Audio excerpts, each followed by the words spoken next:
अगले दर्शक है शरद माथुर, इंदौर मध्य प्रदेश से हमारे साथ मौजूद है। नमस्कार शरद, गुड इवनिंग। बताइए क्या सवाल है आपका। Good evening ma'am. नमस्कार सर।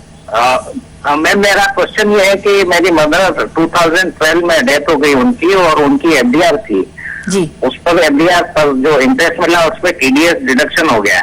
ओके, कब मैच्योरिटी हुई तो है आपकी? हाँ, मैच्योर अभी 2014 में हुई है। ठीक है, तो उसमें टीडीएस डिडक्शन में उसको क्लेम कैसे कर सकते हैं ये बताइए सर। पहले तो जो पर्सनल लॉस आपको हुआ उसके लिए बहुत we really are sorry about it, लेकिन फिलहाल टीडीएस को लेकर जो आपका सवाल है एक्सपर्ट से जानते हैं। बलवंत साहब, अब क्या कर सकते हैं स्पेशल केस में, किस तरह से इनकम टैक्स एक्ट के अंदर ये आगे बढ़े?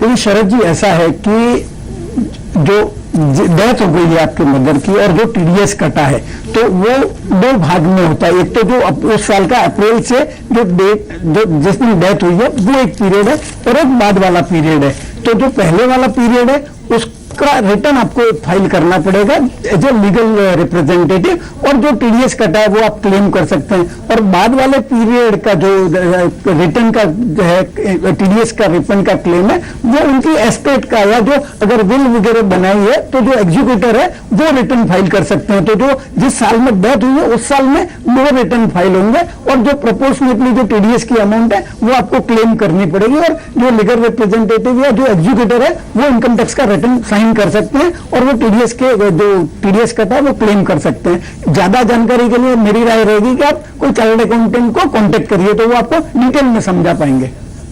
बलवंत साहब, एक यहाँ पर सवाल दिमाग में आ रहा है कि अगर आपने बताया कि लीगल है, जो भी होंगे, जो भी उनके वारिस होंगे, उनको ये रिटर्न फाइल करना होगा, तो क्या इसके लिए कुछ प्रूफ भी दिखाना होगा कि लीगली इन्होंने इनहेरिट की है प्रॉपर्टी? नहीं, देखिए ऐसा है कि जो लीगल रिप्रेजेंटेटिव है उनको, मतलब वो उनके नाम से नहीं है, वो जो उनकी मदर है उनकी मदर का रिटर्न जाएगा और ये साइन करेंगे। इसके अलावा जो डेथ के बाद का पीरियड है, अगर विल है तो विल प्रूफ प्रोवाइड कर सकते हैं, और विल नहीं है तो आपके जो लीगल हेयर है उनकी जो लिस्ट है आप वो सबमिट कर सकते हैं, और जो एग्जीक्यूटर है या जो उनकी एस्टेट मानी जाती है उनका एस्टेट का रिटर्न जाएगा। चलिए, अगले दर्शक है सुनील जैन हमारे